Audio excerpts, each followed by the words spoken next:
নমস্কাৰ বন্ধুসকল, আজি আমাৰ এই ষ্টুডিঅ'ৰ মধ্যে উপস্থিত আছে বিশিষ্ট লেখিকা, বিশিষ্ট সমাজকৰ্মী, অনুবাদিকা, গায়িকা, সেতাৰ বাদ্য বিশাৰদ তথা ৰন্ধন প্ৰকৰণ স্বীকৃতিপ্ৰাপ্ত মালৱালী শান্তিপুৰ নিবাসী শ্ৰীযুতা ৰুণু বৰঠাকুৰ বাইদেউ। ৰুণু বৰঠাকুৰ বাইদেউ আমি এখনি ফুলাম গামোচাৰে ষ্টুডিঅ' মঞ্চালৈ আদৰণি জনাইছোঁ। ধন্যবাদ। প্ৰিয় দৰ্শকবৃন্দ, আমি আগতে আপোনালোকক কৈছোঁ যে কেইবাটাও গুণেৰে বিভূষিতা এগৰাকী নাৰী, বিশিষ্ট গায়িকা, বিশিষ্ট লেখিকা, সমাজকৰ্মী, সেতাৰ বাদ্য বিশাৰদ। এইগৰাকী নাৰীৰ বিষয়ে আমি বহু কথা আজি শিকিম, বুজিম আৰু অনুভৱ কৰাৰ প্ৰয়াস কৰিম। আহকচোন দৰ্শকবৃন্দ, প্ৰথমতে এই বৰেণ্য নাৰীগৰাকী আমি জন্ম আৰু শৈশৱলৈ উভতি যাওঁ। জন্ম মোৰ তেজপুৰৰ ধুলাপাদুং চাহ বাগিচাত। হয়। তাতে 3 বছৰ থাকিলোঁ। তাৰপিছত শিক্ষা গ্ৰহণ কৰিলোঁ, আমি তেজপুৰলৈ আহিলোঁ। হয়। তেজপুৰত শিক্ষা আৰম্ভ কৰিলোঁ কুমাৰগাঁও প্ৰাথমিক বিদ্যালয়ত।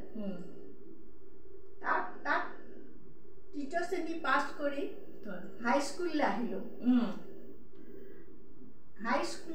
হাইস্কুলো শেষ কৰি কলেজ পালোঁগৈ। দৰং কলেজত পঢ়িলোঁ। দৰং কলেজত পঢ়োঁতেই সুখ্যাতিৰে এবছৰ পাৰ হ'ল, কিন্তু 2য় বছৰটোত মোৰ বিবাহ পাশত আবদ্ধ হ'বলগীয়া হ'ল। মাত্ৰ 18-19 বছৰ মানতে নহয় জানো? হয়। সেই সময়ত মোৰ পঢ়াটো আধৰুৱা কাৰণে মই বৰ মনত দুখ পাইছিলোঁ। হয়। কিন্তু মই এনেকুৱা এখন খুব সংস্কৃতিবান পৰিয়ালত বিয়া হৈ মই যেন বিশেষ সুযোগ কিছুমান পাবলৈ যেন মই সুবিধাহে লাভ কৰিলোঁ। প্ৰিয় দৰ্শকবৃন্দ, এইখিনিতে বাইদেউৰ কথা প্ৰসংগত কৈছোঁ, বাইদেউ এখন সংস্কৃতিবান ঘৰলৈ বিয়া হৈছে। তেখেতৰ স্বামী আছিল ডক্টৰ অনিল কুমাৰ বৰঠাকুৰ, অধ্যাপক আছিল অসম কৃষি বিশ্ববিদ্যালয়ৰ, আৰু তেখেতে প্ৰথম চকুদান কৰোঁতা ব্যক্তি আছিল, নহয় জানো? হয়। হয় বাইদেউ, কওকচোন বাকী। সেই চকুদানৰ বিষয়ত তেখেতে জীৱিত কালতে এদিন মোক কৈছিলে, কিবা কাগজ পত্ৰ আনি পেলাই মই চকুদান কৰিবলৈ বিচাৰোঁ। তেতিয়া মই ক'লোঁ, কিনো আপদীয়া কথাবোৰ কোৱা, এইবুলি মই চব কাগজ পত্ৰ লুকুৱাই পেলালোঁ। তেখেতে কিন্তু ডাঙৰ ছোৱালীজনীক কৈ গৈছিল, মই এইটো ইচ্ছা কৰিছোঁ, তহঁতে মনত ৰাখিবি। আৰু যেতিয়া তেখেতৰ 1997 চনৰ 8 আগষ্টত তেখেতৰ যেতিয়া মাজনিশা মৃত্যু হ'ল, সেই সময়ত মই তেখেতক আগত লৈ ৰাতি 2:30 বজাৰ পৰা পিছদিনা আবেলি 5 বজালৈ একে লেঠাৰিয়ে বহি আছোঁ। ভাবি আছোঁ, মইতো সতী সাবিত্ৰী নহয়, মই মানুহজনক কেনেকৈ ৰাখিম এতিয়া। আৰু ছোৱালীকেইজনী, তেতিয়া ল'ৰাটো মোৰ অৰুণাচলত বিটেক কৰি আছে, পঢ়ি আছে, সি আহি পোৱা নাই কাৰণে আমি ৰৈ আছোঁ। আৰু ছোৱালীকেইজনী বাৰে বাৰে মোৰ ওচৰলৈ আহে, মই কৈছোঁ আহচোন অকণমান বহ। সিহঁতে আকৌ যায়, আকৌ আহে। আহি ডাঙৰজনী ছোৱালী ক'লে, মা, দেউতাই এটা কথা কৈছিলে। আৰু মই পাতে ভাবি আছোঁ, এই মানুহজনক অলপ পিছত লৈ যাব, সকলো শেষ হ'ব, তেতিয়া মই কি কৰিম। তাই কৈছে, মা, দেউতাই চকুদান কৰিম বুলি কৈছিলে। সেই দুখৰ সময়ত মোৰ এটা আনন্দৰ ইমান অন্তৰত এটা জোৱাৰ আহিলে, মানুহজনক মই জীয়াই ৰাখিম এটা অংগৰ যোগেদি। শুনিছিলোঁ 12 ঘণ্টালৈকে এটা মৃতদেহৰ চকু আৰু হাৰ্টখন জীয়াই থাকে। মই ক'লোঁ, লগে লগে তই ডাক্তৰলৈ ফোন কৰ, ডাক্তৰ নাৰায়ণ বৰদলৈ। তেখেতে এই ট্ৰেইনিংটো লৈ আছিলে, কিন্তু কোনেও তেখেতক এই বস্তুটো সুযোগ দিয়া নাই। তেখেতে আধা ভাত খোৱাকৈ মুখ ধুই নাৰ্ছ এগৰাকী লৈ পেলাই পাই গ'লহি আৰু মোক ক'লে, আপুনি আঁতৰি দিয়ক। মই ক'লোঁ, মই নাটৰোঁ, মই চাই থাকিম। আপোনালোকৰ পৰিয়ালৰ মত আৰু আপোনালোকৰ বংশ পৰিয়ালৰ কি মত কওক। তো মই ক'লো মইতো ছোৱালী দুজনীৰ সৈতে মোৰ মত আছেই আৰু ল'ৰাটো মোৰেই ল'ৰা সি আপত্তি নকৰিব আৰু বংশ পৰিয়ালৰ কথা তেতিয়া থাকিলে কোনোবা আপত্তি কৰিছিল বুলি শুনিছো কিন্তু কামটো আগবাঢ়ক বুলি মই এইটো 97 চনমানৰ 1997 মাছ নিশা 1:30 বজা 2:30 বজাৰ ভিতৰত কামটো 10 মিনিটতে গাড়ীখনৰ দুৱাৰ নিজেই খুলিছে নিজে বহিছে আৰু 10 মিনিটৰ পিছত সেইখন গাড়ীতে ঘূৰি আহিছে সেয়াই তাৰপৰা তেওঁ চকুটো দান কৰি এসপ্তাহৰ পিছত ডাক্তৰে ক'লে তেখেতে যাক লগালো আমি তেখেতে চকু দেখিছে আৰু এমাহৰ পিছত ক'লে তেখেতে টিভি চাইছে মই আৰু বিচাৰ নকৰো আৰু মই নজনাই কাৰণ মোৰ মানুহজনৰ এটা অংগ পৃথিৱীত জীয়াই আছে আৰু মই হয় আৰু এই ল'ৰা ছোৱালীকেইটা লৈ মই সাহস পালো তেওঁ যে পৃথিৱীত এটা অংগৰে হ'লেও জীয়াই আছে সেইকাৰণে মই অকলশৰীয়া অনুভৱ আজিও নকৰো মই ভাবো তেখেত মোৰ লগত আছে প্ৰিয় দৰ্শকবৃন্দ আমি বাইদেউৰ গুণবিলাকৰ লগতে এটা কথা কওঁ যে শান্তিপুৰৰ এগৰাকী ইতিবাচক মহিলা তথা সকলোৰে অনুপ্ৰেৰণাৰ উৎস এই বাইদেৱে লিখিছে বহুখিনি গ্ৰন্থ অনুবাদ কৰিছে তেখেতে গল্প লিখিছে তেখেতে কবিতা লিখিছে আৰু তাতোতকৈ ডাঙৰ কথা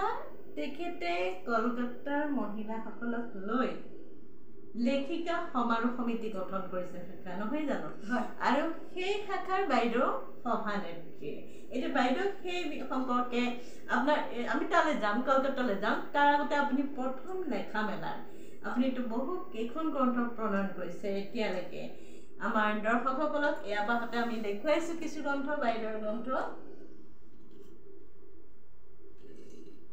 এইখন শ্ৰেষ্ঠ কিশোৰ অভিযান আমাৰ দৰ্শকসকলক দেখুৱাইছোঁ এইখন হৈছে নিৰ্বাচিত গল্পৰ শ্ৰেষ্ঠ সংকলন ৰুণুমৰ ঠাকুৰ তাৰপিছত 610টা সুন্দৰ কীৰ্তিপেৰে গৃহস্থালীৰ হাতপুতি এইখিনি বাইদেউ সুন্দৰকৈ এখন ঘৰত থাকে খুব সুন্দৰ সংস্কৃতিবান এই ঘৰখন খুব ধুনীয়াকৈ বাইদেউ নিজে ছবি আঁকে বাইদেউ ছবি আঁকে খুব প্ৰিয় দৰ্শকবৃন্দ ক'বলৈ থাকি গৈছে বাইদেউ ধুনীয়া পুতলা বনাইছে নিজে বনাইছে মানে ভাস্কৰ্য শিল্পী চিত্ৰকৰ লগত এইকেইটা অভিনয় বাইদেউৰ লগত সুন্দৰকৈ খাপ খাই পৰে তাৰপিছত হেৰুৱা চন্দৰ আঠ বিচাৰি বাইদেউ এইখন কবিতাৰ কিতাপ বাইদেউৰ তাৰপিছত মানৱ জীৱনৰ শাৰীৰিক আৰু মানসিক স্বাস্থ্যৰ কিছু সালসলনি বাইদেউ নিজেও বৰ ধুনীয়া হৈ আছে আৰু বাইদেউ এগৰাকী স্বাস্থ্য সচেতন লোক ধুনীয়াকৈ লিখিছে তাৰপিছত আছে বংশধৰ এইখন 610টা এখন 500 এটা সুন্দৰ কীৰ্তিপেৰে গৃহস্থালী বাইদেউৰ এয়া পঢ়িব লাগিব আমিও শিকি যাম তেতিয়া বৰ সুন্দৰ তাৰপিছত বংশধৰ মূল আশাপূৰ্ণা দেৱী অনুবাদ ৰুণুমৰ ঠাকুৰ অনুবাদ সাহিত্য মহান সাহিত্য গতিকে আশাপূৰ্ণা দেৱী যি বাংলা সাহিত্য অতি কি ক'ম আৰু অতি চিনাকি নাম প্ৰতিষ্ঠিত নাম আশাপূৰ্ণা দেৱীৰ বংশধৰ তেখেতে অনুবাদ কৰিছে তাৰপিছত আজিমগঞ্জৰ ছোৱালী মূল আশাপূৰ্ণা দেৱী আৰু সুনীল গাংগুলী বাইদেউ অনুবাদ কৰিছে সুন্দৰ পুৰস্কৃত অনুবাদ কৰি বাইদেউ পুৰস্কাৰ লাভ কৰিছে গোটেই মহান কাম অনুবাদ তাৰপিছত সন্তান পালনত আপুনি সফল নাই এইটো 10ম লেখিকা সমাৰোহ সমিতি কলকাতা শাখা গোটেই বাইদেউ আৰু বাইদেউ যশৱন্তী মহাশ্বেতা দেৱী যশৱন্তী বাইদেৱে অনুবাদ কৰিছে এয়া পুৰস্কাৰ লাভ কৰিছে গতিকে বাইদেউ শিশু একাংকিকা বাইদেৱে নাটকৰ দিশতো যথেষ্টখিনি কাম কৰিছে এই শিশু একাংকিকা সংকলন যোৰহাট লেখিকা সমাৰোহ সমিতিয়ে প্ৰকাশ কৰিছিলে আৰু ইয়াত বাইদেউৰ নাটক প্ৰকাশ হৈছে ফুলে ফুলে কটৰং এইখন বাইদেউ নিজা কল্প সংকলন তাৰপিছত দেখুৱাই গৈছোঁ আমি আইতাৰ কবিতা এইখন মৌচা প্ৰকাশনে কৰিছে শিশুৰ কবিতা আৰু বাইদেউৰ পৰিচয় বহুখিনিয়ে আছে আই নাম, বিয়া নাম, গোসাঁই গোসাঁনী নাম সকলোতে বাইদেউৰ মানে কি বিশেষভাৱে আগবঢ়া। বাইদেৱে বহুত পুৰস্কাৰ আনিছে, সেই বিষয়ে আমি পাতি যাম কথা। আৰু পইতাবহীৰ সাধু এইখন বাইদেউৰ শিশুপুথি। এই যে এগৰাকী নাৰী, ঠিক বাইদেউৰ যিমানখিনি গুণ এতিয়ালৈকে আমি জানিব পাৰিলোঁ বা ক'লো বাইদেউৰ পৰা জানি, বাইদেউ এক অনুষ্ঠান বুলি আমি ক'ব খুজিছোঁ। ঠিক আছে, সেই বিষয়লৈও আমি যাম। ইয়াৰ আগতে বাইদেউ যে ইমানখিনি লেখা মেলা কৰিছে, আপুনি কেতিয়া আৰম্ভ হৈছিলে আপোনাৰ লেখা? আপুনি কেনেকৈ অনুপ্ৰেৰণা পালে? লেখা কেতিয়া আৰম্ভ হৈছোঁ বুলি ক'লে, মই ২য় শ্ৰেণীত থাকোঁতে প্ৰথম গল্পটো লিখিছোঁ। এইটো মোৰ ভাইটি আৰু মোৰ লগৰ ল'ৰা এটাৰ ভায়েকৰ লগত এটা সিহঁত দুটাৰ কাজিয়া হৈছিলে ৬ বছৰ বয়সতে। নহয়, মই ২য় শ্ৰেণীত, তেতিয়া ৭ বছৰ হ'ব আৰু সি ক শ্ৰেণী হ'বলা। এনেকুৱা ক্ষেত্ৰত নিজৰ ল'ৰা ভাইটোক বচাব লাগিব। মই তাক বচালোঁ, বচাই কিন্তু মই ভাবিছোঁ মোৰ বন্ধুটোৰ ল'ৰাটোহে মানে দোষী নহয়, দোষী মোৰ ভাইটোৱে। সেইকাৰণে মোৰ মনটো বৰ বেয়া লাগিছিলে। সেইকাৰণে মই এটা গল্প লিখিছিলোঁ। আপুনি সেই ৭ বছৰ বয়সতে অনুধাৱন কৰিছিলে যিটো নিৰপেক্ষ দৃষ্টিভংগী। এইটো আমাৰ সৃষ্টি কৰিবলৈ সাধাৰণতে থাৰ্ড আই লাগিব, তৃতীয় দৃষ্টিভংগী লাগিব। আৰু আপোনাৰ সেই বোধ কৰোঁ সেই শৈশৱতে সেয়া আৰম্ভ হৈছিল। তাৰপিছত সেইটো বাদ দিলোঁ, থাকিলে গল্পটো লিখি নিজে সন্তোষ লভিলোঁ।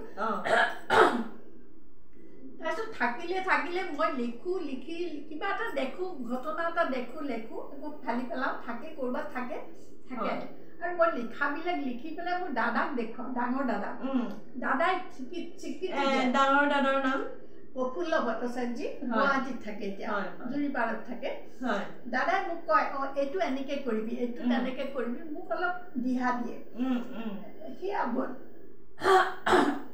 তাৰপৰা আহিলোঁ ক্লাছ 8 যেতিয়া পালোঁ, তেতিয়া আমাৰ ক্লাছ বাইদেউ যিগৰাকী স্বৰ্ণ ঢেকীয়াল ফুকন, লখিমপুৰৰ, তেতিয়া যোৰহাটত তেজপুৰত আমাক পঢ়াইছিলে। বাইদেউ ক'লে, তুমি পাৰিবা, তুমি অলপতে NCC কেম্পৰ পৰা আহিছা, তুমি তাত এসপ্তাহ থাকি আহিলা আৰু তুমি তাই ভ্ৰমণ কাহিনীটো লিখা। নাই বাইদেউ, মই নোৱাৰোঁ, মই লিখা, মই চাই দিম। আৰু চালে, বাইদেৱে খুব ভাল পালে। সেইটো প্ৰথম মোৰ কাগজত ছপা হ'ল। সেইটো সুন্দৰ কথা। তাৰপিছতো গ'ল, নিজে লেখোঁ, থওঁ, ক'ৰবাত থাকে আৰু। এতিয়া দেখোঁ সেই গল্পবিলাক কিন্তু তেনেকুৱা গল্পই বিভিন্ন পুৰস্কৃত হৈ সাংঘাতিক নাম কৰি আছে। মই সেই গল্পবোৰ আঁতৰাই থলোঁ। থাকি পেলাই আহি কলেজ পালোঁ, কলেজতো থাকিলোঁ। আহি পেলাই তাত গীতত ধৰিলোঁ। গীতত ধৰা নাই, মোৰ এজনী বেংগলী বান্ধৱী আছিলে, তাই কয় তুমি এবাৰ চবতে জইন কৰিব লাগিব। মই কৰোঁ দিয়া। তাৰপৰা গৈ তাইৰ লগতে লগ লাগি তাই মোক সহায় কৰিলে, গীত গালোঁ। যিকেইটাত গালোঁ চবতে পুৰস্কাৰ পালোঁ। মই নিজে কেনেকৈ পালোঁ নাজানো, তাই কিন্তু মোক বজাই মেলি চব সহায় কৰি দিলে। তাত আৰু সেইটো গ'ল, তাতো পুৰস্কৃত হৈছিলোঁ, ছেকেণ্ড বেষ্ট হৈছিলোঁ। 2টা পইণ্ট মোৰ কম হ'ল, কাৰণ মই বৰগীত গোৱা নাছিলোঁ। সেই সময়ত বৰগীতৰ জ্ঞান মোৰ নাছিলে আৰু ইমান ইণ্টাৰেষ্টটো দিয়া নাই। মই আৰু কি গান গাম আৰু গ'ল। সেয়া তাৰপিছততো মোৰ বিয়া হ'ল। বিয়াটো আধা পঢ়া হ'ল, আধা পঢ়া হৈ আহি শহুৰৰ ঘৰত কৈ মেলি মই আকৌ ইয়াৰ দেৱীচৰণতে যোৰহাটত ক্লাছ কৰিলোঁ, কিন্তু ইংলিছটো নিমিলে। দি পেলাই যিয়ে হওক, মই BA পাছটো তেজপুৰ পৰীক্ষা দিবলৈ গৈ BA পাছ কৰিলোঁ। কিন্তু মোৰ শহুৰৰ ঘৰখনলৈ আহি মই বহুত ভাল এটা পৰিৱেশ পালোঁ, যিটো মোৰ স্বামীয়েও মোক প্ৰেৰণা দিছিল। আৰু মোৰ তেখেত এজন নিজেই নাম কৰা শিক্ষাবিদ আছিল। তাৰপিছত মোৰ ছোৱালীকেইজনীও মোক সহায় কৰে। তেতিয়া ছোৱালী হোৱা নাই, তাৰপিছত মই লাহে লাহে চিন্তা কৰিলোঁ, তেতিয়া নিজৰ মৌলিক গল্প এইবিলাক মেগাজিন বা পেপাৰ এইবিলাকলৈ পঠাওঁ। থাকি পেলাই মই কলিকতালৈ, ল'ৰাৰ বিয়াৰ পিছত কলিকতালৈ যাব লগা হ'ল। তাত থাকোঁতে মই ভাবিলোঁ, মই ইয়াত আছোঁ, মই অসমখনৰ কাৰণে কি কৰিব পাৰোঁ। এই অসমখনৰ কাৰণে কিবা এটা কৰিব লাগিব। তেতিয়া মোৰ বন্ধু অপৰাজিতা বৰপূজাৰী, তেওঁ ক'লে তুমি তাতে আছা বিভিন্ন লেখক লেখিকাক লগ ধৰা আৰু অনুবাদৰ কামত হাত দিয়া তাৰ পিছৰ পৰাই মই ল'ৰাক কথাটো ক'লোঁ বলচোন এইবিলাকৰ ঘৰলৈ যাওঁ আৰু সি মোক যথেষ্ট সহায় কৰিলে আপোনাৰ ল'ৰাৰ নাম পাৰ্থপ্ৰতিম বৰঠাকুৰ এতিয়া কলিকতাতে কৰ্মৰত আৰু ২০-২৫ বছৰ তাতে হ'ল এতিয়া বিয়া বাৰু কৰালে তাৰপিছত সি মোক মহাশ্বেতা দেৱী সুনীল গাংগুলী আশাপূৰ্ণা দেৱী এই সকলোৰে ঘৰলৈ নিলে আনকি মোৰ সিহঁতৰ হেৰিতে আৰু মহাশ্বেতা দেৱী বাইদেউৰ লগত মোৰ ইমানেই অন্তৰংগ আলাপ হৈ গ'ল তেখেতৰ মই সাক্ষাৎকাৰ ল'লোঁ এতিয়া অন্তৰংগ আলাপ লিখি পেপাৰত দিলোঁ মেগাজিনত দিলোঁ তেখেতৰ লগত খুব আমাৰ এটা ক্ল'জ এটা হৈ গ'ল কৈছে অসমৰ বহুতেই লিখে কিন্তু মোক সুধিবলৈ তোমাৰ নিচিনাকৈ কোনো নাহে মই সেইটোৱে বেয়া পাওঁ বিচাৰে তুমি আহিছা এইবুলি মোক এনেকৈ সাৱটি ধৰি চুমা এটা খাইছে নহয় মহাশ্বেতা দেৱী যেতিয়া মোৰ প্ৰথম কিতাপখন ওলালে তেখেতৰ হাতত দিলোঁ তেখেতে লৈ মোক সঁচাকৈ চুমা এটা খাইছে মৰম কৰিছে কিমান সুন্দৰ মুহূৰ্ত সঁচাকৈ সেই মুহূৰ্তটো কিন্তু ফটো তোলা নহ'লে তেওঁৰ লগত এনে অইন ফটো বহুত তুলিলোঁ তাৰপিছতো আশাপূৰ্ণা দেৱী সুনীল গাংগুলী তেখেতৰ ঘৰলৈ যাওঁ মই কৈছোঁ মই কিন্তু বাঙালী ক'ম ভুল হ'লে মোক মাফ কৰিব কৈছে মই যে অসমলৈ যাওঁ তেতিয়া মই যে অসমীয়া ভুল ভুলকৈ কওঁ আমাক মোক বেয়া পায় নেকি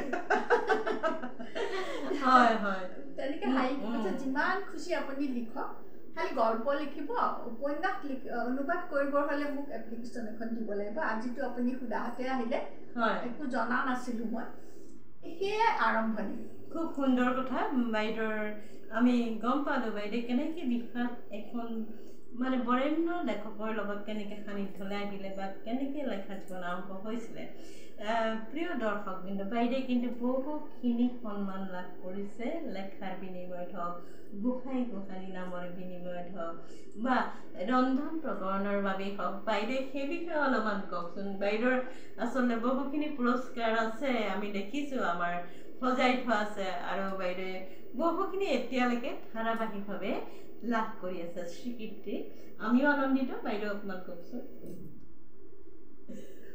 পুৰস্কাৰ পাম বুলি নিলিখোঁ কিন্তু যেতিয়া সদৌ লেখিকা সমাৰোহে দেখিছোঁ অনুবাদ সাহিত্যৰ ওপৰত কম্পিটিশ্যন পাতিছে মোৰ এই প্ৰথম বছৰত প্ৰথম যশোৱন্তী নামৰ যিখন কিতাপ লিখিছিলোঁ মহাশ্বেতা দেৱীৰ সেইখন কিতাপেই পঠাই দিলোঁ কিন্তু ফলাফল আহোঁতে দেখিলোঁ মই পুৰস্কৃত মই অতিশয় আনন্দিত আপ্লুত হ'লোঁ তাৰ পিছৰ 2 বছৰৰ পিছত যেতিয়া ইখন অধিৱেশন হ'ল তাতেও আহিলে প্ৰতিযোগিতাৰ কথা মই তেতিয়া ইখন আশাপূৰ্ণা দেৱী আৰু সুনীল গাংগুলীৰ লৈ যিখন লিখিছিলোঁ সেইখন কিতাপো পঠাই দিলোঁ আৰু ফলাফলত দেখিলোঁ সেইখন কিতাপতো পুৰস্কৃত মই ইয়াৰ কাৰণে বহুত অনুপ্ৰাণিত হ'লোঁ সেই অনুবাদে আপুনি সাধনা কৰিছে যথেষ্ট সুন্দৰ কিতাপ মানে অনুবাদ কৰিছে মই যিহকে পাওঁ ইমানেই নিচা হৈ গ'ল কলিকতাত থাকিলে মই যিহকে পাওঁ মই এখন মেগাজিন লওঁ ইমান সুন্দৰ কথা লিখে ইমান ভাল লাগে মই যে প্ৰত্যেকটো কথা অনুবাদ কৰি অসমলৈ পঠাই দিম এনেকুৱা লাগে মই কৰোঁ তাৰে বহুত কথা অনুবাদ কৰি বিভিন্ন ঠাইত দিওঁ মই ভাবোঁ মোৰ অসমৰ মানুহখিনিয়ে এওঁলোকৰ বিশিষ্ট লেখাবিলাক অলপ পঢ়া উচিত মানে পঢ়িবলৈ মই তেওঁলোকলৈ কৰিছোঁ আচলতে অসমৰ কাৰণে কিবা এটা কৰিবলৈ মোৰ বহুত মন গৈছে আৰু তেনেকৈ মই বাঙালী মেগাজিন চেগাজিনত বাঙালী ভাষাতে লিখোঁ আমাৰ অসমৰ কথা লিখোঁ অসমৰ বিহুৰ কথা লিখোঁ আৰু তেখেতসকলেও মোক সেই বিষয়ে লিখিবলৈ দিয়ে খুব সুন্দৰ কথা আচলতে এটা মহৎ কাম কৰি আছে বাইদেৱে বাংলা সাহিত্য অসমীয়া সাহিত্য বাইদেৱে বাংলা সাহিত্যৰ বা অসমীয়া কৰিছে এই যে যি সাহিত্য সম্ভাৰ ভঁৰাললৈ অনুবাদ ভঁৰাললৈ অৱদান দি গৈছে লগতে তেখেতে বাংলাটো সাহিত্য চৰ্চা কৰি আছে বাংলাৰ বৰেণ্য লেখকসকলক লগ পাইছে মহাশ্বেতা দেৱী বা সুনীল গাংগুলীয়ে হওক নহয় জানো তেনেদৰে বাইদেউ খুব আদৰণীয় কাম কৰি আছে আমি আদৰণি জনাইছোঁ বাইদেউ এই আপাহতে প্ৰিয় দৰ্শক আমি পূৰ্বতে চিনাকি দিছোঁ যে বাইদেউ চেতাৰ বাদ্য বিশাৰদ। এতিয়া আমি কথা পাতিলোঁ, এতিয়া অকণমান চেতাৰ বাদ্য বাইদেউ। চেতাৰখন আচলতে মই চেতাৰখন আছে মোৰ, বিশাৰদ মই কেতিয়াবাই কৰিলোঁ। আৰু সেই ক্ষেত্ৰতো মই মানুহজনৰ নাম ল'ব লাগিব, মোৰ দেওৰৰ নাম ল'ব লাগিব। অলপতে ঢুকাইছে, তেওঁ কটন কলেজৰ ফিজিক্সৰ হেড আছিলে, সুনীল কুমাৰ বৰঠাকুৰ। এই সদ্যহতে অলপতে ঢুকাইছে। মোৰ চেতাৰখন যেতিয়া তেজপুৰত এৰি থৈ আহিলোঁ,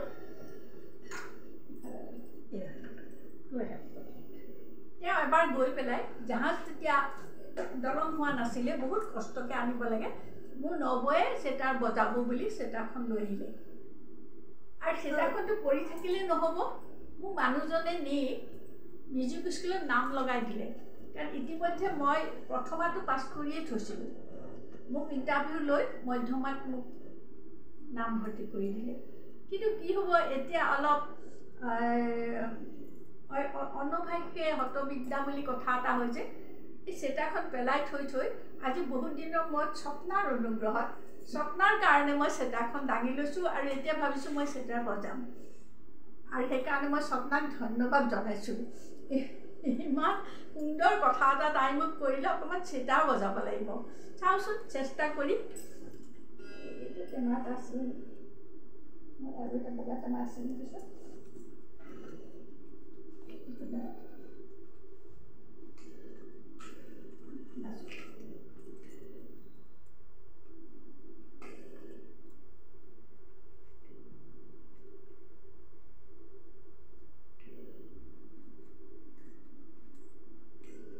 সঁজুলিবিলাক কিন্তু সেই তেতিয়াৰ পৰা থৈয়ে দিছোঁ। ক্লাছ 8ত আৰম্ভ কৰিছিলোঁ, তেতিয়াৰ বহি কিতাপ, ইয়াৰ মিৰ্জাফ বুলি কয় বজোৱাটো, সকলোবিলাক থৈ দিছোঁ।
ভাল লাগিলে আৰু বাইদেৱে চেতাৰ বাদ্য বিশাৰদ আমি লাগি দিছোঁ। নাই একো নাই। গতিকে এটা সুন্দৰ সুৰ আপোনালোকক শুনালে, বাইদেউক ধন্যবাদ জনাইছোঁ। প্ৰিয় দৰ্শকবৃন্দ, আমি আগতে জনাইছিলোঁ যে বাইদেৱে গোসাঁই গোসাঁনী নাম পৰিৱেশন কৰিছে বহু ঠাইত, অসমৰ বহু ঠাইত, আৰু তেনেদৰে বাইদেৱে পুৰস্কাৰ বুটলিবলৈও সক্ষম হৈছে। এতিয়া বাইদেউৰ কণ্ঠৰ আমি প্ৰথমতে শুনিম গোসাঁই নাম, গোসাঁনী নাম, আৰু প্ৰত্যেকৰে জিকিৰ গীত সকলো বাইদেৱে পৰিৱেশন কৰিব অলপ অলপকৈ। বাইদেউ প্ৰথমতে আপুনি কি ভাল পাব গাবলৈ, গাওকচোন।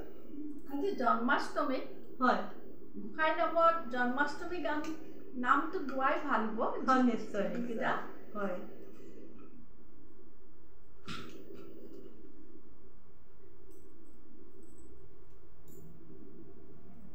দুই বৌ কি অহল্যা কি মায়া দেখিলাই, গংগা স্নান কৰিব গৈ অনন্ত শয্যাতে গোসাঁই শুই আছে, সতী কৰে গাৰু লৈ।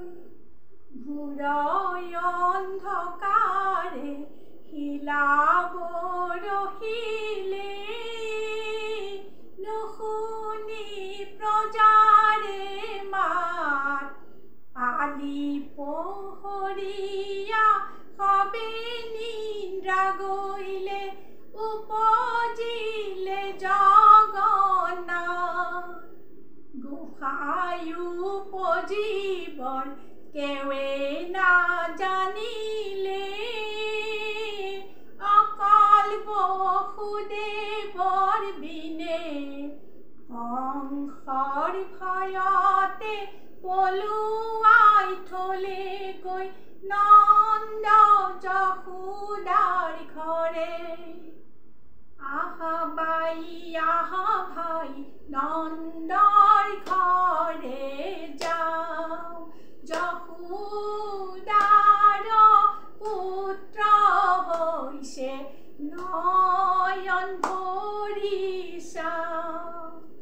জালুকে পিপলি বান্ধিলো টোপলিয়ে, কচুৰে বান্ধিলো আতি, নন্দ যশোদাৰ পুত্ৰ হৈছে, পথ দিয়া আহোঁগৈ আজি। বঢ়িয়া, কাইলৈ নন্দোৎসৱ হ'ব, আজি পথ দি আহিব লাগিব নহয় জানো। এতিয়া বাইদেৱে গোসাঁই নাম, জন্মাষ্টমীৰ নাম খুব সুন্দৰভাৱে পৰিৱেশন কৰিলে। ইয়াৰ পিছত বাইদেউৰ কণ্ঠত শুনিম আমি গোসাঁনী নাম। দুৰ্গা পূজা আহি আছে, গতিকে নাম প্ৰতিযোগিতাবিলাকো আহি আছে, ৰেডিঅ' প্ৰগ্ৰেমো আহি আছে। তাৰ মাজতেতো আমি এনেকৈ প্ৰেক্টিচ কৰিব লাগিব। আজি ইমান দিন বহুত গালোঁ, কিন্তু পাহৰণিও আছে। অনভাখ্য অতবিদ্যা, এই বস্তুবিলাক ৰেপি চেপি নাথাকিলে মগজত নাথাকে, নানা ধৰণৰ চিন্তা বুৰি থাকে। তাকে যি পাৰোঁ দুআষাৰ গাওঁ, গ্ৰহণ কৰিব বুলি ভাবিছোঁ।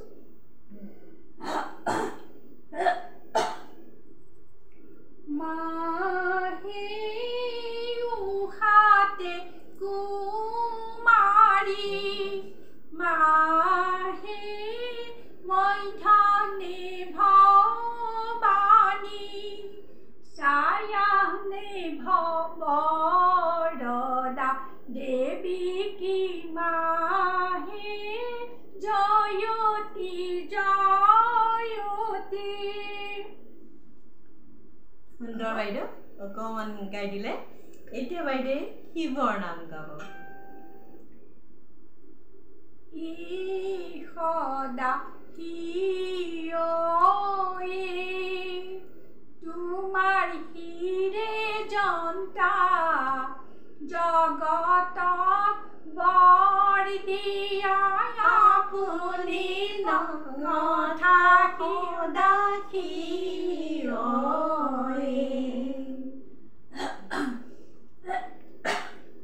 এতিয়া এটা খৰখৰৰ ভাং খাই পগলা মহাদেউ, ভাং খাই পগলা হলা, কৈলাশৰে পৰা গংগাক নমাই আনি গংগাতে লুকুৱাই থলা হে মহাদেউ গংগাতে লুকুৱাই থলা ভাং খাই পগলা होला হে মহাদেউ ভাং খাই পগলা होला কৈলাশৰে পৰা গংগাক নমাই আনি জন তাতে লুকুৱাই থলা হে মহাদেউ ভাং খাই পগলা होला হে মহাদেউ ভাং খাই পগলা होला ঠিক আছে এতিয়া বাইদেউৰ কণ্ঠৰ এশাৰী দিহানাম শুনিম বাইদেউ সকলো দিশতে চৰ্চা কৰে গায় কিন্তু আমি সময় দিব নোৱাৰো সময় অভাৱত এশাৰী শুনিছো বাইদেউৰ পৰা শংকৰদেউ দামৰে লুভিয়া ঘৰে ঘৰে নাম দিয়ে যাচিয়া শংকৰদেউ নামৰে লুভিয়া ঘৰে ঘৰে নাম দিয়ে যাচিয়া এতিয়া নামঘৰৰ কাষে কাষে মিঠাতেলৰ চাকি গোসাই গৈছে চহৰলৈ ওলাবহি ৰাতি নামঘৰৰ কাষে কাষে মিঠাতেলৰ চাকি গোসাই গৈছে চহৰলৈ ওলাবহি ৰাতি এতিয়া বাইদেউ এশাৰী আইনাম গাব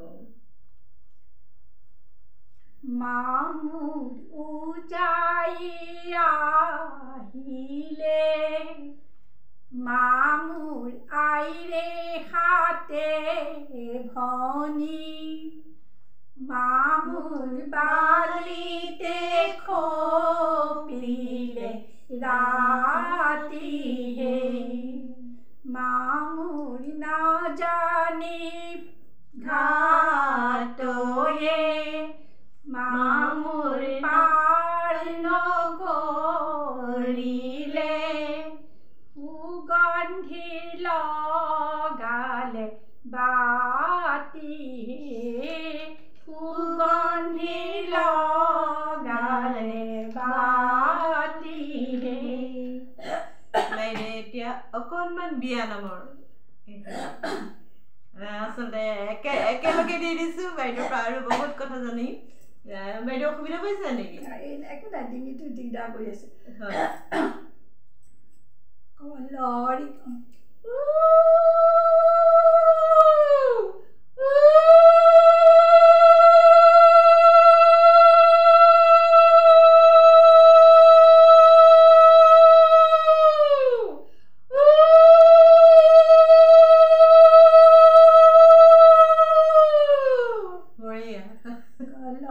গুৰিৰ পৰা মাতে বিয়নীয়ে জোৰোণ লৈ পালোহি বুলি পানে বতা কলৰে গুৰিতে বিয়নী খাবতা আহিছো আনন্দে আমি তোমাক চাবলৈ ৰামে দি পঠাইছে সেন্দুৰটো মাক দিবলৈ সুন্দৰ বাইদেউ কিন্তু সকলো দিশতে নামৰ কি লোকগীত কি বৰগীত কি বিহু নাম সকলো বাইদেউ এশাৰী শুনাব এয়া পাছতে বাইদেউ সুধো এই যে বাইদেউ আপুনি এতিয়া ধৰক এইখন শান্তিপুৰ মালোৱালী শান্তিপুৰ ইয়াত দৰং স্কুল মালোৱালী দৰং স্কুল শান্তিপুৰ এই শান্তিপুৰতো এখন মহিলা সমিতি আছে আমি জানিব পৰাত বহুত দিন কিছু কাৰণত কাম কাজ স্থবিৰ হৈ আছিলে পুনৰ বাইদেউ আকৌ সক্ৰিয় কৈছে এই যে সক্ৰিয় কৈছে বা বাইদেউ লেখিকা সমাৰোহৰ নাম কৈ আছে তাৰ অপৰাজিতা বৰপূজাৰী বাইদেউৰ সুনাম ধন্য তেনেকৈ নাম কৈ আছে বহু লোকৰ বাইদেউ আমি জানো যে এগৰাকী ইতিবাচক মহিলা। এই যে ইতিবাচক মহিলা শব্দটো কৈছোঁ, এইটো প্ৰথম কেনেকৈ ধাৰণা হ'ল বা মানুহক কেনেদৰে ভাল পাবলৈ শিকিলে বাইদেউ কওকচোন। মানুহ বা ল'ৰা ছোৱালী মই খুব ভাল পাওঁ, মানুহৰ লগত কথা পাতি ভাল পাওঁ। ৰেলে মটৰে ক'ৰবাত বহি থাকিলে মোলৈ চাই নাহাঁহিলেও মই চাই মিচিককৈ হাঁহি দিওঁ আৰু আপুনি ক'ৰ পৰা আহিছে কওকচোন। হয়, তেনেকৈ আমি আত্মীয়তাটো গঢ়ি তোলোঁ। আচলতে তেখেতৰো কথা ক'বৰ মন যায়, কিন্তু চবেই এপ্ৰ'চ হেৰি কৰিব নাজানে, সেইকাৰণে মই অকণমান উন্নতিয়ে আগবঢ়াই দিওঁ। সেই তেনেকৈ ধৰণে মই মোৰ স্বামীৰ লগত বিভিন্ন কেম্পাছবিলাক এগ্ৰিকালচাৰত কৰিছিল, কেম্পাছবিলাকত আছোঁ। তাত দেখোঁ মই নগাঁৱত প্ৰথম যাওঁতে দেখিলোঁ, আৰে চবেই বিশ্বকৰ্মা পূজা পাতে, হাতে হাতে প্ৰসাদ কেইটামান বুন্দিয়া ভুজিয়া কেইটামান লৈ পেলাই গুচি আহে। আৰে ঘৰে ঘৰে ল'ৰা ছোৱালী, আমি জানো কিবা এটা কৰিব নোৱাৰোঁ? তাতো ল'ৰা ছোৱালীখিনি গোটাই লৈ মই প্ৰদৰ্শনী পাতিলোঁ, খেলা ধূলা পাতিলোঁ, ফাংচন এখন পাতিলোঁ, গোটেই মানুহখিনিক তাৰ লগত মই জড়িত কৰি পেলালোঁ। ডেকা ল'ৰাখিনিও আহিল আগবাঢ়ি, মহিলাসকলো মাকবিলাক আহিল, তেনেকৈ তাত সেইটো কৰিলোঁ। আৰু আমাৰ ইয়াত যিখন শান্তিপুৰ মহিলা সমিতি আছিল, এতিয়া শান্তিপুৰ দৰঙীচুক মহিলা সমিতি হ'ল। সেইখন মোৰ শাহুহঁতে গঢ় দিয়া। মই তেতিয়া শিৱসাগৰত আছিলোঁ। ওচৰৰে অনুপৰ গোস্বামী বুলি ল'ৰা এজন আহি আমাৰ পাকঘৰত দুইফালে হাত দুটা দি ক'লে, পেহিতি, মোৰ শাহুক চবেই পেহিতি বোলে, পেহিতি আমি মহিলা সমিতি খুলিম, আহক আজি 2টা বজাত গোটেইবিলাক আহিব। আৰু মাৰো দেখিলোঁ, মাও তেনেকুৱাই আছিলে। ধুম ধপালকৈ পাকঘৰৰ কাম বন কৰি খোৱা বোৱা শেষ কৰি আৰু আমিতো শিৱসাগৰলৈ যামগৈ, আমি গুচি গ'লোঁ। তাৰপিছত শুনিলোঁ মহিলা সমিতিখন গঠন হ'ল, আৰু প্ৰথম আমাৰ ঘৰতে হ'ল। আৰু সেই গঠন সেইটোৱেই আগবাঢ়ি বাঢ়ি। এইখিনি শাহুমাৰ নামটো? মোৰ শাহুৰ নাম হৈছে কুঞ্জলতা বৰঠাকুৰ। তেখেতো নামে গুণে দিহাই পৰামৰ্শই তেখেত চব পিনি আগৰণুৱাত খুব সুন্দৰ তাঁত বৈছিলে। আৰু ময়ো তাঁত বওঁ, সৰুকালৰ পৰাই বৈছোঁ। তাঁত ববও জানো, ফুল বাচিবও জানো। তাঁত এখন কিন্তু পুৰাকৈ লগাব তাৰ প্ৰজেক্টটো নাজানো। সেইকাৰণে মই শাহুৰ পৰা আহি পেলাই মোক দি দিয়ে, তই নাজানো বুলি নকবি দেই, তই এইটো এনেকৈ কৰ, তই উঘাখিনি শেষ কৰ, তই লেটাইটো ল, নহ'ব তোৰ নহ'লে। এই যে অনুপ্ৰেৰণাখিনি, শাহুৱে দিয়া মোৰ তাগিদাখিনিত মই গামোচাত কাপোৰত কথা লিখিবলৈ ল'লোঁ। কাৰোবাক যদি গামোচাখন প্ৰেজেণ্ট দিওঁ, চবেই ফুল এটা দিয়ে, আচুমাৰে গামোচাখন প্ৰেজেণ্ট দিয়ে, কিন্তু সেই গামোচাখন তেওঁলে বুলি লিখি দিলে। চেনাইধনক দিওঁতে কি লিখিছিলে? গামোচাখন যেতিয়া আপোনাক চেনাইধনলৈ কৈছিল নহয়, মোৰ চেনাইধনলৈ লিখিবলৈ নহ'লে। প্ৰথম দেওৰলৈ বিয়া লগুণদিয়নী হৈছিলে আৰু মোৰ ভাইটিৰ লগুণদিয়নী হৈছিলে। মই তাত সিহঁতৰ নাম লিখি দিছোঁ ভাইটিলৈ বুলি। দেওৰলৈও দেওৰখন পিছে শাহুৱে বৈছিল দেই, সেইখন মোক দেখুৱাইছিলে এনেকৈ কৰ। আৰু তেতিয়া মই ভাইটিখন তাত লিখি দিছিলোঁ ভাইটিলৈ বুলি। সেই গামোচাখন সি কিন্তু বহুত দিনেই ভালে ৰাখিলে, এতিয়া কি কৰিছে মই নাজানো বিয়া বাৰু কৰাই। আৰু সেইটো তেনেকৈ কৰিলোঁ। কৰি মহিলা সমিতিখন মইতো পিছত আহি আকৌ যোৰহাট পালোঁহি। যোৰহাট পাওঁতে দেখিলোঁ যে মহিলা সমিতিখন বহি আছে, মাহঁত আছে যদিও কৰিব নোৱাৰা হ'ল, আৰু কিছুমান পৰলোক প্ৰাপ্তিও হ'ল। এতিয়া মই আৰু ওচৰৰ ইলা বৰঠাকুৰ আৰু কেইবাগৰাকীও লগ লাগি পেলাই আমি এইখন উঠাম, আমি আকৌ মহিলা সমিতি গঢ় দিম, দি পিনি ঘৰে ঘৰে গৈ চবৰে নামবিলাক লৈ, আৰু যাৰ ঘৰত বহী কিতাপবোৰ আছিলে সেইবোৰ আনিলোঁ। আৰু সাবিত্ৰী ভূঞা বুলি আমাৰ বাইদেউগৰাকীক ক'লোঁ, বাইদেউ আপুনি একো কাম কৰিব নালাগে, আমি চব কৰিম আপোনাৰ, কিন্তু আপুনি সম্পাদিকাৰ দায়িত্বত থাকক। আমাৰ সভানেত্ৰী আছিল অকণি বাইদেউ। অকণি বাইদেউ পুৰা নামটো পাহৰিলোঁ, চন্দ্ৰপ্ৰভা ভট্টাচাৰ্যী। তেখেত এতিয়াও আছে, আমি সেইকাৰণে তেখেতক আঁতৰাই দিয়া নাই। আমাৰ কাৰ্যকৰী সভানেত্ৰী সাবিত্ৰী ভূঞাই চলাই আছে। সেই তেনেকৈ আমি 10 বছৰ পৰি থকা মহিলা সমিতিখন লৈ আমি বহুত কাম কৰিলোঁ, বহুত প্ৰতিযোগিতালৈ গ'লোঁ। আনকি মই এবাৰ ভেকচন প্ৰতিযোগিতা, আমি যিমান প্ৰতিযোগিতা আছে তাত চবতে জইন কৰিছোঁ। তাত এটা ভেকচনো আছে। মই ভেকচন কেতিয়াও কৰা নাই, কিন্তু সেইবাৰ মই ভাবি ল'লোঁ মই দৰা হ'ম। শিশিৰৰ সেন্দুৰখিনি মই ঢাকিব নোৱাৰো হয় কিন্তু মই ভাবো মই সেইটোৱে বেয়া কাম কৰিলো নেকি চুলিখিনি উভতা আচুৰি দিলো এইটো ঢাকিবৰ কাৰণে তাৰপিছত তাত ফুলৰ মালা দি সেইখিনি ঢাকি দিলো ইমান চেষ্টা কৰিছো সেন্দুৰকণ ঢাকিবলৈ এতিয়া ভগৱানে মোক সেন্দুৰকণ লৈ গ'ল তাৰপৰা মই মোক জাজে সুধিছে ইমান বয়সলৈকে আপুনি কিয় বিয়া কৰা নাই জাজ আছিল আমাৰ ৰেবা বাইদেউ ৰেবা ৰাজগুৰু তাৰপিছত মই ক'লো আৰু মোৰ ভনীকেইজনী বিয়া দিবলৈ আছে দেউতাও নাই গতিকে মোৰ বয়স হৈ গ'ল আৰু কিনো কৰিম এতিয়া বিয়াও পাতিব লাগে সেই ভেকচনতে পিছত মই পিছত দেখিলো সেইটোতো পুৰস্কাৰ মই পাইছো খুব সুন্দৰ কথা আহকচোন দৰ্শকবৃন্দ এইবাৰ বাইদেউৰ কণ্ঠৰ আমি বিহু গীত শুনো অকমান বিহু নাম বিহু গীত গাই মই ভালেই পাওঁ কিন্তু এতিয়া কিমান মনলৈ আহে ক'ব নোৱাৰিছো গাইছো বাৰু আগলি বাহৰি লাহৰি গগনা ঐ বহি তাঁতৰ পাতত বাও আহে কি নাহে ঐ মোৰে ধনছে নাই ঐ চিৰি পাতি মঙলখন চাওঁ ইফালে ঐ ঢোলৰ মাত সিফালে ঐ পেপাৰ মাত সিফালে ঐ পেপাৰ মাত বিহু বিহু লাগিছে গাতে হেৰাছে না ধন বুজিলো মই তোমাৰ মন বুজিলো মই তোমাৰ মন মাৰি বাজে দুবৰি বনেকি কেজেং ফুল খোপাতে কপৌ ফুল হাততে ঐ জেতুকাৰ ফুল এই ৰাতি নুপৰে পৰে ফেচানো কুৰুলিয়াই আমাৰ বিহু নাই কি বলিকে কেজেং ফুল খোপাতে কপৌ ফুল হাততে ঐ জেতুকাৰ ফুল বঢ়িয়া বাইদেউ এইবাৰ আমি বিহু নাম শুনিলো বাইদেউৰ কণ্ঠৰ বাইদেৱে যিহেতু সকলো দিশতে চৰ্চা কৰে বা বহুখিনি পুৰস্কাৰ পাইছে গায়িকা হিচাপে পুৰস্কাৰ পাইছে মই বাইদেউৰ কণ্ঠৰ বৰগীতো শুনিম লোকগীতো শুনিম কিন্তু বাইদেউৰ কণ্ঠৰ আগতে বনগীত ময়ো শুনি ল'ব খুজিছো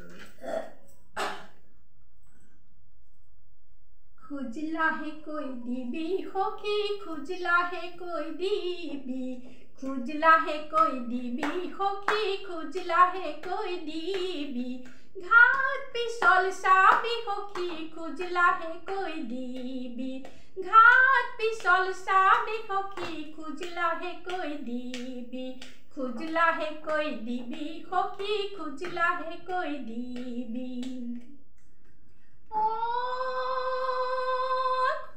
আই দূৰলৈ দিয়ে যদি নাযাওঁ বুলি কবি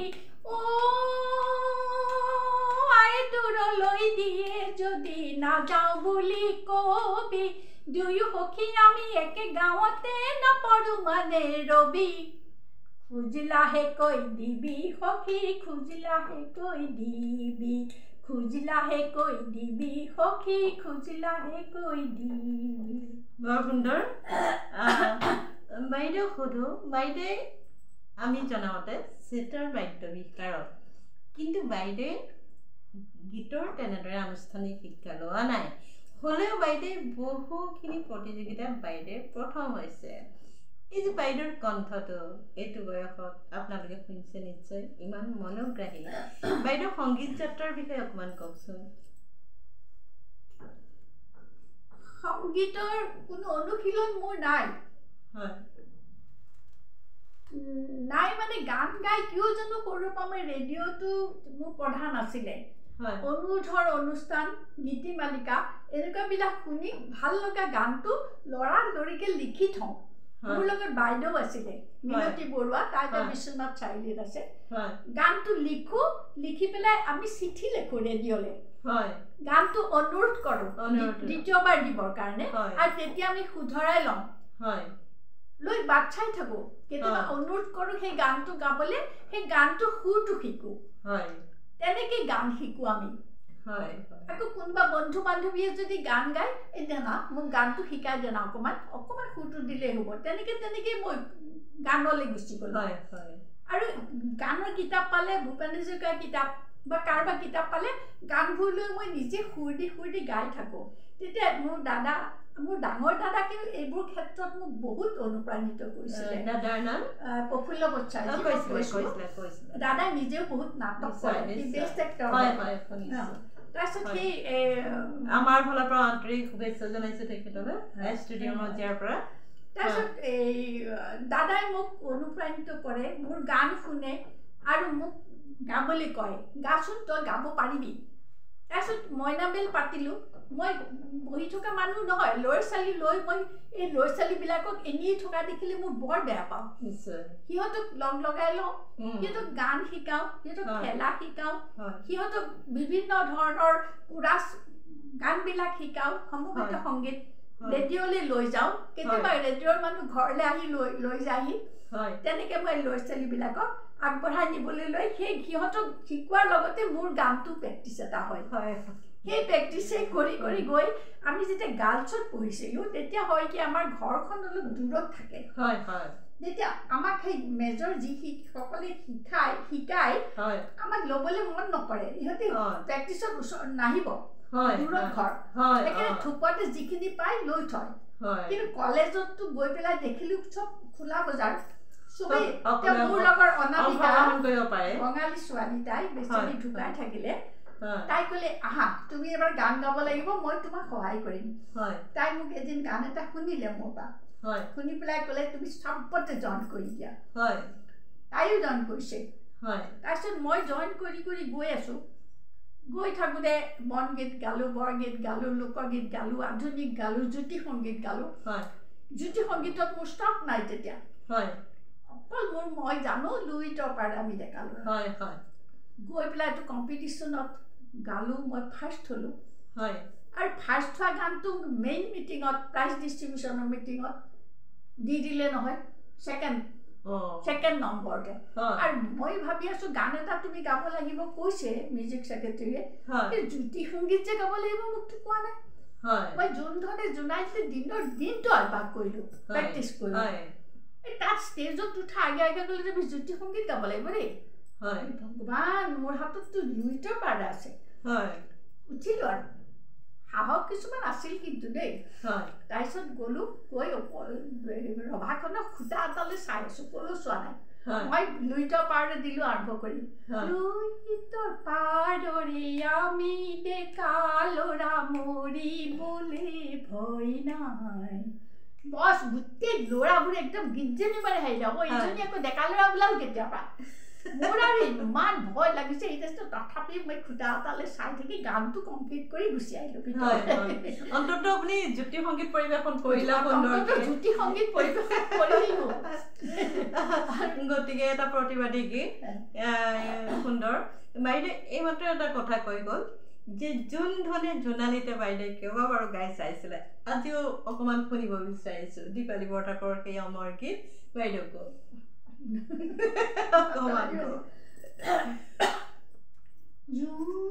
ধনে জোনালীতে তৰা বুটিক চাই হাতী পতি চিকিমিকি নাচি নাচি যায় জোন ধনে জোনালীতে তৰা বুটিক চাই হাতী পতি চিকিমিকি নাচি নাচি যায় জোনে কয় তৰাৱতী মোৰ ফালে চা অনুবালি বুটা বচা তৰাই থাকে গা চকুত লাগিল মোহনি তাৰ চকুত লাগিল মোহনি টিপি টিপি চাৱনি তাই টিপি টিপি চাৱনি জোন ধানৰ বুকৰ কাষত ল'লে আহি ঠাই হাতী পতি চিকিমিকি নাচি নাচি যায় সুন্দৰ বাইদেউ এতিয়া বাইদেৱে এতিয়া আমাৰ নিয়ম অনুসৰি বৰগীত মাজত নাগায় কিন্তু আমি এই বাইদেউৰ প্ৰতিভাটো দেখুৱাবলৈ যিহেতু আমাৰ অনুষ্ঠানটো কৰা হৈছে আজিৰ অনুষ্ঠানটোৰ লগতে আমি বহুত উপকৃত হ'বলৈ সেই দৰ্শকসকল দায়দোষ নধৰিব আমি মাজতে বাইদেউৰ কণ্ঠৰে এশাৰী বৰগীত শুনো কৈছিলো ডিঙিত ইমান দিগদাৰ কৰিছে আলু ভাই গোকুলে আনন্দ জয় জয় আলু ভাই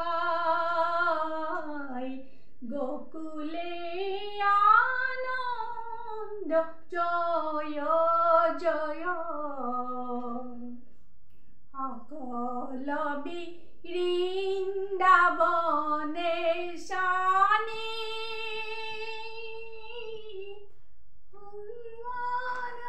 বাইদেউ পাছৰখিনি পাহৰিলো দেই আচলতে বাইদেউ মাজতে কৈছো বাইদেউ আচলতে এই যে সকলো ধৰণৰ চৰ্চা কৰে আচলতে মানে আমিও কৈ থোৱা নাই আগতে যে বাইদেউ বৰগীত গাব লোকগীত গাব আপোনালোকৰ আগত হঠাৎ বাইদেউক আমি গাবলৈ দিছোঁ এই যি নহওক বাইদেৱে পৰৱৰ্তী পৰ্যায়ত সুন্দৰ বৰগীতেৰে আৰম্ভ কৰিব আজি ষ্টুডিঅ' মঞ্চত আকৌ আমি বাইদেউক লৈ আনিম এতিয়া এশাৰী লোকগীত কওক আপুনি আমি শুনিবলৈ বিচাৰিছোঁ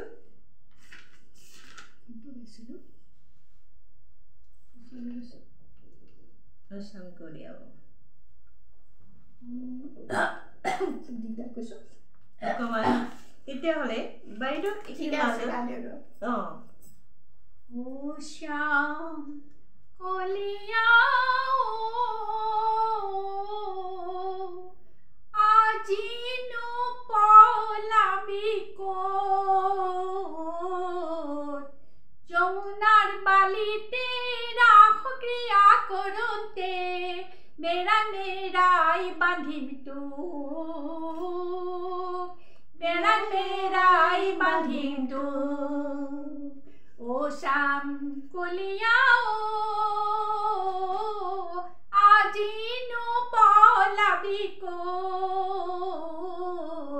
যমুনাৰ বালিতে ৰাস ক্ৰিয়া কৰোঁতে মেৰা মেৰাই বান্ধিবি তোক মেৰা মেৰাই বান্ধিবি তোক বৰ সুন্দৰ বাইদেউ এইখিনি সকলো ধৰণৰ আৰু আটাইতকৈ ভাল লাগিছে প্ৰিয় দৰ্শকবৃন্দ বাইদেউৰ এই ঘৰখনত এতিয়া বাইদেউসকলে বাইদেউৰ ল'ৰা আছে কলকাতাত বাইদেউৰ ছোৱালীও বেলেগ বেলেগ পুনেত আছে এগৰাকী দুলীয়াজানত আছে আৰু ছোৱালী কেইগৰাকীৰ নাম কৈ দিব নেকি জীয়ৰী কেইগৰাকী মৃদুস্মিতা বৰঠাকুৰ তাই ডাঙৰ তাই এটা গৌৰৱ লিখে হয় তাই গান গায় ইউটিউবত তাই গান গাই থাকে ইণ্টাৰনেশ্যনেল গান গাই পুৰস্কৃত হৈছে হয় হয় আৰু সৰু ছোৱালীজনীয়ে মডেলিং কৰে হয় তাই এতিয়া ইণ্টাৰনেশ্যনেল হৈ গ'ল তাই বৰ্তমান মটিভেশ্যনৰ লেকচাৰ দিয়ে আৰু জাজ কৰে তেওঁ সুস্মিতা ফুকন হয় খুব সুন্দৰ এতিয়া বাইদেৱে এই এখন ঘৰত অকলে আছে কিন্তু খুব ইতিবাচকভাৱে খুব সুন্দৰকৈ ঘৰখন সজাইছে বাইদেৱে ছবি আছে বাইদেৱে নিজে গঢ়া ভাস্কৰ্য আছে সকলো ফালে বাইদেউ বিভিন্ন সন্মান লাভ কৰা সেই সন্মানসমূহ আছে আমি আহি বহুতেই ভাল লাগিছে বাইদেউৰ এতিয়া বাইদেউৰ কণ্ঠৰ আমি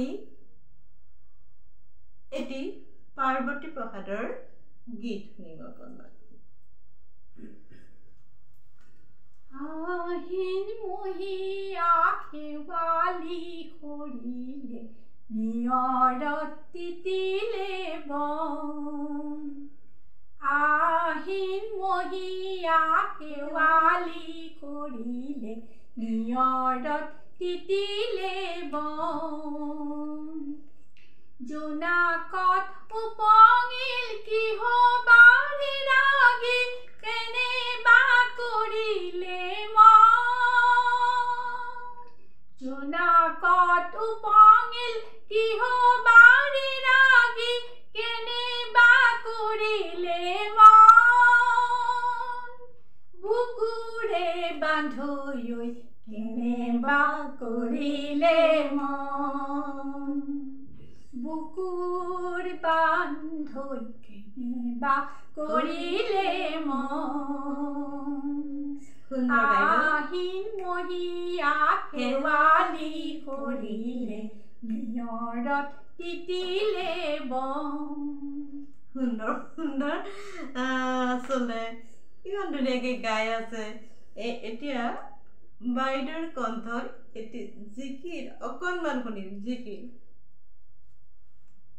হিন্দুৱে পুজিলে হয় চাহে ভয়, হিন্দুৱে বিলালে হয় চাহে ভয়, ৰুটি পৰমানে হয় চাহে ভয়, হিন্দুৱে বিলালে হয় চাহে ভয়, মাহে প্ৰসাদে হয় চাহে ভয়। হাই হাই ঐ মুছলমানে বিলালে ৰুটি আল্লাহ ৰহমৰ গিৰিহত, তুমি আল্লাহ চাহেব যদি কৰা দৰিয়াৰ পাৰ। ক্ষমা কৰিব, মোৰ প্ৰথমে লাইনটো অকণ একো নাই বাইদেউ, আমি অকস্মাতেই কৈছোঁ, আচলতে অকস্মাতেই কৈছোঁ। আৰু বাইদেউ বহুত বিভিন্ন ধৰণৰ সামাজিক কাম কৰে, তাৰ মাজতে এইখিনি চৰ্চা কৰি আছে। গতিকে এশাৰী দুশাৰী ভুল হ'লে আমাৰ দৰ্শকসকলেও বুজি পাব, সেয়া উদাৰভাৱে ল'ব। এতিয়া বাইদেউ এই যে আজিও দেখোঁ বহুখিনি মানুহ কিন্তু হতাশাগ্ৰস্ত, বা সন্তানসকলো দেখোঁ বহু মহিলাৰ বা বহু ঘৰৰ যি ক্ৰমান্বয়ে খিংখিঙীয়া হৈ আহিছে, অসন্তুষ্ট হৈ আহিছে। এই সম্পৰ্কে বাইদেউ অকণমান কওকচোন। এইবোৰ কথা মন কৰি আছোঁ মই। হয়, প্ৰত্যেক ঘৰৰ ল'ৰা ছোৱালীবিলাক ৰাতি দেৰিলৈকে থাকিব, ৰাতিপুৱা দেৰিলৈকে শুব, ৰাতি দেৰিলৈকে থাকিব, ৰাতিপুৱা দেৰিকৈ উঠিব। হয়, এইটো ঘৰখনৰ কোনো শৃংখলা নহয়। হয়, এটা ল'ৰা যদি 11:30 12টালৈকে শুই থাকে, ঘৰখনত চাহ দিবলৈ ভাত দিবলৈ থকা ৰান্ধনীগৰাকীৰো অসুবিধা হয়। অসুবিধা এইবিলাকৰ ঘৰৰ কথা মই ঘৰখনকে দুখ দিওঁ। ঘৰখনত যদি শৃংখলামতে চলিলেহেঁতেন। প্ৰধান কথা হৈছে আজি ঘৰবিলাকত আধ্যাত্মিক দিশটো একেবাৰে কমি গৈছে। অৱশ্যে আজি ৰাতিপুৱা গধূলি গা ধুই আহি গোঁসাইৰ ওচৰত মূৰ দুৱাইহে খাবলৈ বহিব লাগে। সেই কথাটো ল'ৰা ছোৱালীয়ে সৰুৰ পৰা শিকিলেহে বাধ্য হ'ব। ডাঙৰ হোৱাৰ পিছত সিহঁতক ক'লে, এই যা গা ধুই গোঁসাই ঘৰত সেৱা কৰ, এই সেইটো গোঁসাই ওচৰত নোযোৱাকৈ নাহিবি, আজি পূজা আছে বাহিৰে একো নাখাবি দেই, থাক। কিন্তু মানিবলৈ মন নকৰে। প্ৰথমে ডাঙৰে দেখুৱাব লাগিব সেই কথাটো। গধূলি প্ৰাৰ্থনা গোৱাটো নিয়ম কৰি ল'ব লাগে। আমি ল'ৰা ছোৱালীক কৈছিলোঁ, ৰাস্তাত যেতিয়া লাইট জ্বলিব কোনো বাহিৰত নাথাকিবা। আৰু মই যেতিয়া গোঁসাইৰ ওচৰত প্ৰাৰ্থনাটো আৰম্ভ কৰি দিওঁ, নাৰায়ণ নাৰায়ণ বা মুক্তিত্ব নিস্পৃহ, যেতিয়া সিহঁতে শুনিব শিল দল ভাঙি গাল ভৰিকেইটাত পানী ঢালি পেলাই সিহঁতে আহি ইয়াত আঁঠু ল'বহি। তেনেকৈ প্ৰত্যেক ঘৰ মানুহে যদি এটা ডিচিপ্লিনৰ মাজত যদি চলাই যায়, সেই ল'ৰাটো সেই ছোৱালীজনী কেতিয়াও বেয়া হ'ব নোৱাৰে। সন্ধিয়া ইমান সময়ত ঘৰ সোমাব লাগিব। ছোৱালী মানুহ বুলি ক'লে সিহঁতে বেয়া পায়, আমি কি নোৱাৰোঁ, আজিকালি কোন ছোৱালীয়ে ল'ৰাই সমান। কিন্তু সেইটো নহয়, এটা ঘৰখনৰ ডিচিপ্লিন থাকিব লাগে, এটা সময়ত সোমাব লাগে। আজি মোৰ নাতিনীজনী এটা সৰু ঘটনা কওঁ। এতিয়া দুপৰীয়া কলিকতাত আমি ভাত খাবলৈ বহিছোঁ। তাই দেখোন আধা ভাত খোৱাৰ পৰা উঠি মুখখন ভালকৈ ধুলে, ভৰিকেইটা উঠুলে, ধুই পেলাই গোঁসাইৰ ওচৰলৈ গৈ সুন্দৰকৈ প্ৰাৰ্থনাটো গাই আহিলে। মাজনী তুমি কি কৰিলা? আইতা আজি মোৰ ডাঙৰ ভুল এটা হৈ গ'ল। স্কুল যাবলৈ ইমান লৰালৰি হ'ল, দেউতাই আহ আহ বুলি কৈ আছে, মই প্ৰাৰ্থনাটো গাবলৈ সেৱা কৰিবলৈ পাহৰি থাকিলোঁ। সেইকাৰণে মই ঘৰখনেই শিক্ষাৰ কঠীয়াতলি। আৰু ডাঙৰসকল বাট দেখুৱাই গ'লে সৰুসকল পিছে পিছে যাব। বুজি পাওঁ কেতিয়াবা সিহঁতৰ কাম থাকে, সিহঁতৰ পঢ়া বেছি থাকে, কিন্তু সিহঁতৰ খাবওতো লাগিব। এটা অসময়ত খাই ল'লে বৰহজম হ'ব। অসময়ত কাম কৰিলে সিহঁতৰ টোপনি ক্ষতি হ'ব। এটা নিৰ্দিষ্ট সময়ত শুই ৰাতিপুৱা সোনকালে উঠা, তেতিয়া পঢ়িবা। সেইকাৰণে আমাৰ সমাজখন কিছুমান কথাত দুৰ্বল হৈ গৈছে। ভাল গৃহস্থৰ ওপৰতে, ঘৰখনৰ ওপৰতে। এতিয়া খুব চমুকৈ আপুনি সমাজলৈ সাম্প্ৰতিক পটভূমি সমাজলৈ এটা বাৰ্তা প্ৰেৰণ কৰক। সমাজলৈ বাৰ্তা প্ৰেৰণ কৰিছোঁ, প্ৰথমেই হ'ব লাগিব ডিচিপ্লিন, শৃংখলা। হয়, হৈ চৈ কৰি কিবা এটা আন্দোলন কৰি কিবা এটা পাবৰ কাৰণে হুলস্থুল কৰাতকৈ আমি শান্তভাৱে বহি কিবা এটা আলোচনা কৰি, হয়, দেশখনেই হওক সমাজখনকে হওক, হয়, এইবোৰৰ গুৰিতে আমি কৰিব লাগিব। এটা সামাজিক অনুষ্ঠান আমি পাতিব লাগিব, সামাজিক অনুষ্ঠান সামাজিকভাৱে দায়বদ্ধ। তাৰমানে সেইটো সামাজিক কাম মানে কি বুলি কৈছোঁ, আজি বিহু আহিলে, মাঘৰ বিহু আহিলে, আজি কাৰোবাৰ ঘৰত বিয়া এখন হ'ল, আমি যে চবেই সহায় কৰিব লাগে। সেই মাঘৰ বিহুটোত কামবোৰ ধুনীয়াকৈ আমি চলাই নিবৰ কাৰণে ভগাই দিব লাগিব। তুমি এইখিনি চবৰ ঘৰৰ পৰা কি পাৰা অলপ চান্দাই তোলা নে বস্তুৱে আনা, তুমি জেগাডোখৰ ঠিক কৰা, তুমি পানীৰ ব্যৱস্থা ঠিক কৰা। যেতিয়া চবৰ গাত দায়িত্ব এটা পৰি যাব, সেই দায়িত্বটো সেইবোৰ ঘৰলৈও আহিব। নিশ্চয় আমাৰ সমাজখনক উন্নতি কৰিবৰ কাৰণে মানুহখিনি শৃংখলিত হ'ব লাগিব। আৰু এগৰাকী নিশ্চয় মুৰব্বী থাকে তাত, তেখেতৰ কথা শুনিব লাগিব। তেওঁৰ কথা শুনিবলৈ কোন, আমি কি নোৱাৰোঁ নেকি? এই কথাটো মই বৰ ভাৱটো আহিলেই কাম শেষ হৈ যায়। সেইকাৰণে চবেই মিলিজুলি, আৰু কিছুমান কথাত সমাজত মতবিৰোধ থাকে, সেই মতবিৰোধটো আলোচনাৰ মাধ্যমেৰে আমাৰ মুখিয়াল যিজন মুৰব্বী থাকে তেওঁৰ লগত বহি লৈ আলোচনা কৰি সেই কথাটো কোনটো ভাল কোনটো বেয়া আমি ঠিক কৰিব লাগিব। কিন্তু সমাজ সেই বস্তুটো বহলি যাবলৈ দিব নালাগে। কিবা এটা বস্তু হৈছে সেইখিনিতে ইতি কৰিব লাগে। ইয়াৰ পিছৰ মিটিংখনত যদি সেই বস্তুবোৰ নাহে। হয়, বৰ সুন্দৰ গঠনমূলক পৰামৰ্শ। আমি বহু গুণেৰে বিকশিতা শ্ৰীযুতা ৰুণু বৰঠাকুৰ বাইদেউ আমি এই ষ্টুডিঅ'ৰ মাজত আকৌ লগ পাম। আজিলৈ আমাৰ সাক্ষাৎকাৰ ইমানতে সামৰণি মাৰিছোঁ। ভালে থাকক, সুস্থ থাকক, সদায় ভগৱানে কুশলে ৰাখক। ধন্যবাদ জনাইছোঁ এই ষ্টুডিঅ'লৈ। আজি মোক এইদৰে মাতি মোৰ বহুত কথা ক'বলৈ দিয়া সুবিধা দিয়াৰ কাৰণে। মই কথাটো বহুত থাকে, তাৰ মাজতে চালনীৰে চালি, কুলাৰে জাৰি, তাৰ মাজত যিকেইটা থাকিলে তাকে স্বপ্নাই মোক যি সুধিলে মই তাকে ক'লোঁ। তাতো অনেক ভুল ভ্ৰান্তি থাকিব পাৰে। স্বপ্নাকো কৈছোঁ, মই কওঁতে মেলোঁতে হয়তো বহুত অসুবিধা পাইছা বা বাইদেউ এইটো কেলে ক'লে বুলি ভাবিছা, হয়তো সেইবোৰ তাৰ কাৰণে মোক ক্ষমা কৰিবা।